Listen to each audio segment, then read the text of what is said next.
आदरणीय प्रधानमंत्री जी, उत्तर प्रदेश के आदरणीय मुख्यमंत्री जी, आदरणीय राज्यपाल महोदया,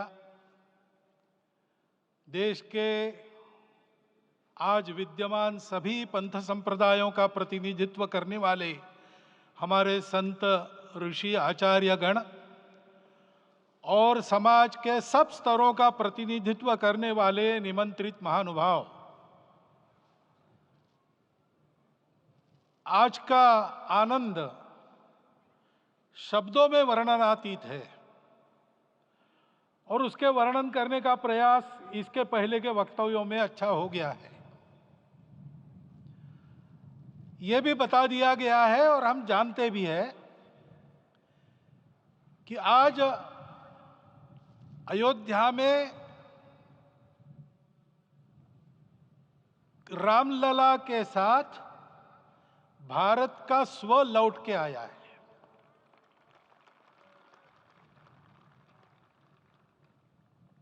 और संपूर्ण विश्व को त्रासदी से राहत देने वाला एक नया भारत खड़ा होके रहेगा, इसका प्रतीक आज का कार्यक्रम बन गया है।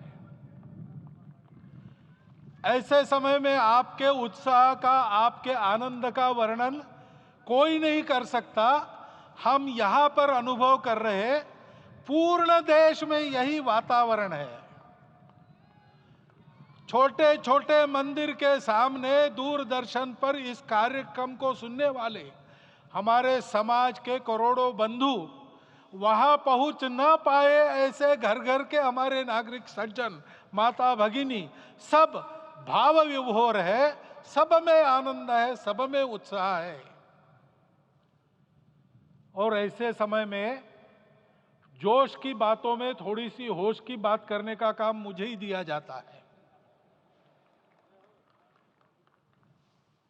आज हमने सुना कि इस प्राण प्रतिष्ठा महोत्सव में पधारने के पूर्व प्रधानमंत्री जी ने कठोर व्रत रखा।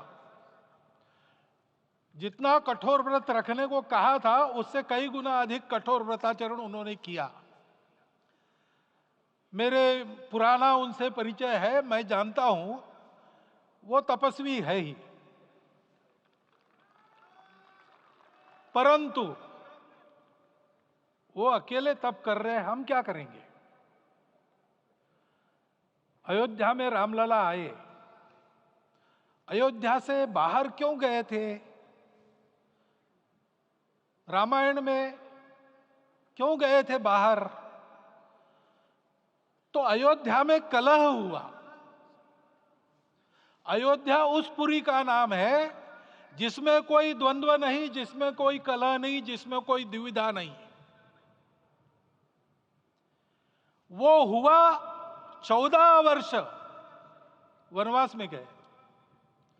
वो सब ठीक होने के बाद दुनिया के कलह को मिटा के वापिस आए।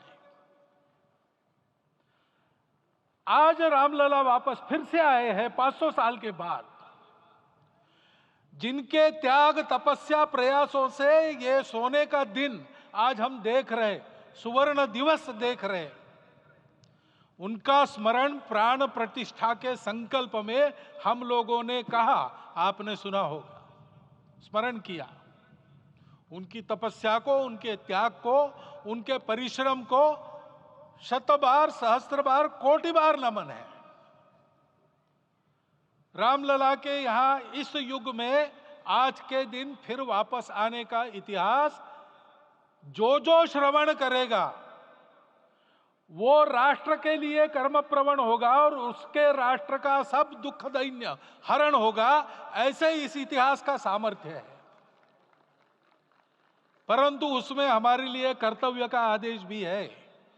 प्रधानमंत्री जी ने तप किया, अब हमको भी तप करना है। राम राज्य आने वाला है, वो कैसा था? दैहिक दैविक भौतिक तापा, राम राज नहीं कहु व्यापा। सब नर करहि परस्पर प्रीति, चलहि स्वधर्म निरत श्रुति नीति। सब निर्दंभ धर्मरत पुनि, नर अरु नारी चतुर सब गुनी। सब गुणज्ञ पंडित सब ज्ञानी, सब कृतज्ञ नहीं कपट सयानी। राम राज्य के सामान्य नागरिकों का जो वर्णन है, हम भी इस गौरवमय भारतवर्ष की संतानें हैं। कोटि कोटि कंठ उसका जयगान करने वाले हमारे हैं। हमको इस प्रकार के व्यवहार को रखने का तप आचरण करना पड़ेगा। हमको भी सारे कलह को विदाई देनी पड़ेगी। छोटे छोटे परस्पर मत रहते हैं, छोटे छोटे विवाद रहते हैं, उसको लेकर लड़ाई करने की आदत छोड़ देनी पड़ेगी। आखिर है क्या? ये बात बताई वो सामान्य नागरिक कैसे थे? निर्दंभ,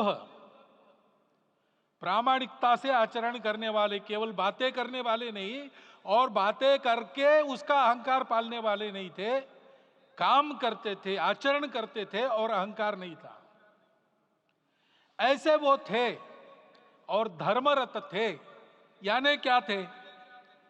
इस पर कठिन भाषा में प्रवचन बहुत लंबा हो सकता है, लेकिन थोड़े में धर्म के जो 4 मूल्य जिनकी चौखट पर धर्म है, ऐसा श्रीमद् भागवत में बताया है, सत्य करुणा शुचिता तपस, उसका आज हमारे लिए युगानुकूल आचरण क्या है?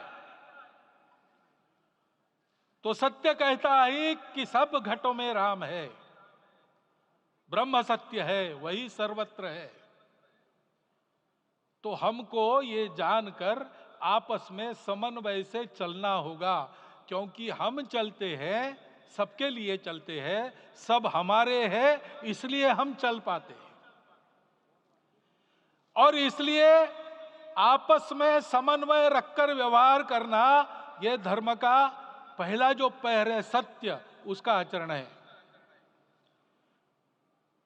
करुणा दूसरा कदम है, उसका आचरण है सेवा और परोपकार। सरकार की कई योजनाएं गरीबों को राहत दे रही, सब हो रहा है, लेकिन हमारा भी कर्तव्य है, ये सब समाज बांधव हमारे अपने बंधु है।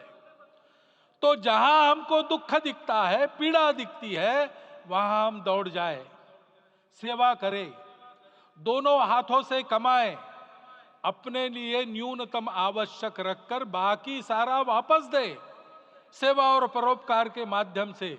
यह करुणा का अर्थ आज है। शुचिता पर चलना है, यानी पवित्रता होनी चाहिए। पवित्रता के लिए संयम चाहिए, अपने को रोकना है। सब अपनी इच्छाएं, सब अपने मत, सब अपनी बातें ठीक होंगी ही ऐसा नहीं, और होगी तो भी अन्यों के भी मत है, अन्यों की भी इच्छाएं हैं। और इसलिए अपने आप को संयम में रखते हैं तो सारी पृथ्वी सब मानवों को जीवित रखेगी। गांधी जी कहते थे, earth has enough for everyone's need, but it cannot satisfy everyone's greed. तो लोभ नहीं करना, संयम में रहना और अनुशासन का पालन करना, अपने जीवन में अनुशासित रहना, अपने कुटुंब में अनुशासन रहना, अपने समाज में अनुशासन रहना। सामाजिक जीवन में नागरिक अनुशासन का पालन करना। भगिनी निवेदिता कहती थी कि स्वतंत्र देश में नागरिक संवेदना रखना और नागरिक अनुशासन का पालन करना, यही देशभक्ति का रूप है। इससे जीवन में पवित्रता आती है। और तपस का तो मूर्तिमान उदाहरण आपके सामने आज दिया गया। व्यक्तिगत तपस तो हम करेंगे, सामूहिक तपस क्या है? संगच्छध्वम संवदध्वम सम वो मनांसी जानता। हम साथ चलेंगे, बोलेंगे आपस में, उसमें से एक सहमति का संवाद निकालेंगे, एक ही भाषा बोलेंगे, वो वाणी मन वचन कर्म समन्वित होगा और मिलके चलेंगे, अपने देश को विश्वगुरु बनाएंगे। ये तपस हम सबको करना है।